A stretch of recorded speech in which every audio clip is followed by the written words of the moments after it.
Most people would agree that hurting others is morally wrong. The emergence of different exploitive tourisms, such as slum and drug tourism, have greatly contributed to harm in others. Is there possibly a better alternative? The newest form of tourism is called space tourism. It's an idea that was thought up long before it was even remotely possible, with the grand objective of bringing regular people to space. Space tourism could be an excellent alternative to more exploitive tourisms. William Baron Hilton was one of the original pioneers for space tourism. In 1967, he dreamed of having hotels in space. He had two different ideas for hotels: Orbiter Hilton and Lunar Hilton. Orbiter Hilton would fly freely around, orbiting the Earth, while Lunar Hilton would be located on the Moon. He knew that it seemed unreasonable for the time, but he also knew that this time could be fast approaching. So, what is space tourism? It's an old idea that is recently taking its first steps to become a reality. There are a few different types of this form of travel. Orbital tourism, also known as low Earth orbit, takes passengers on trips orbiting the Earth at about 17,000 miles per hour. This trip takes about 90 minutes to do a full trip around the Earth. These trips would take passengers around the Earth twice. Since passengers would be experiencing the weightlessness of space for around 3 hours, they would also be accommodated with the same snacks that astronauts would eat, like peanuts. Suborbital tourism is another form that takes you to the edge of Earth's atmosphere, high enough to see the curvature of the Earth, traveling at 1 mile every 2 seconds. A British company called Virgin Galactic has a program that will take you 50 miles into the atmosphere to experience a few minutes of weightlessness. Then one of the most expensive forms of travel is a trip to the International Space Station, which, not including astronauts, has only been done a few times. How popular is space tourism? As said before, it is a fairly new form of tourism. Like all newer things, we haven't mastered a way to make it cheap for regular use. There's a noticeable pay barrier of who can participate in space tourism. The high prices could be caused from the current lack of demand for this form of travel, but NASA has a survey that states 1/3 of Americans would be interested in taking a space voyage. If demand rises, it could cause more companies such as SpaceX to work on making spaceflight accessible to the public. Its only current audience is the extremely wealthy. Let's mention the cost of taking a trip to space. The current prices are not low. If you want to take a trip to the International Space Station, it would be about $58 million per person. Visiting the International Space Station definitely isn't the ideal price for a vacation, especially with a family.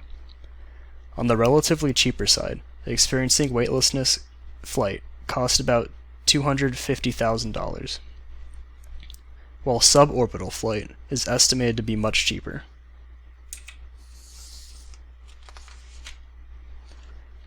Could space tourism be a better alternative to exploitive tourisms? The wealthier people who can go to expensive resorts that reject their native population might be the people who are able to afford trips to space in the future. If it could drop to a more reasonable price of at least $60,000, it could benefit greatly. People already pay tens of thousands of dollars to go on crazy adventures here on Earth.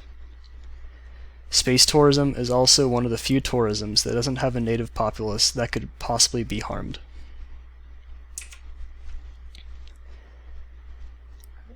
There are some negatives to space tourism. The obvious one is that it's currently too expensive for mainstream appeal. Most people don't have $100,000 burning a hole in their pocket. The hope is that if more companies have increasing interest in space tourism, they will find better ways to cheapen the cost of flight. Another reality that needs to be addressed is the possible increase of pollution.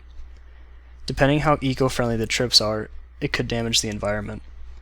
Another concern is insurance costs. Having a poor safety record could negatively influence ticket prices due to the insurance.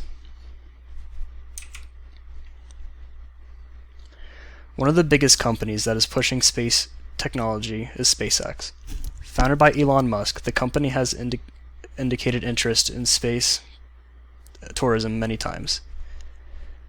They're spearheading the operations into the new frontier, finding ways to bring vessels seamlessly to and from space. You can research the company every week and find something new. SpaceX is currently designing what they call the Crew Dragon capsule to offer customers up to 5 days in space. There's a short video on the screen that will show the Dragon capsule docking with the International Space Station. In this video, there are no passengers on board the Dragon capsule, only cargo.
SpaceX has been training NASA astronauts for a mission to use the Dragon capsule to transport them to the International Space Station.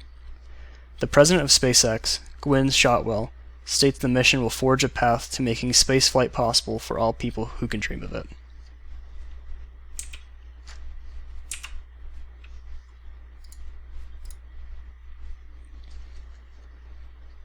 What does the future look like for space tourism?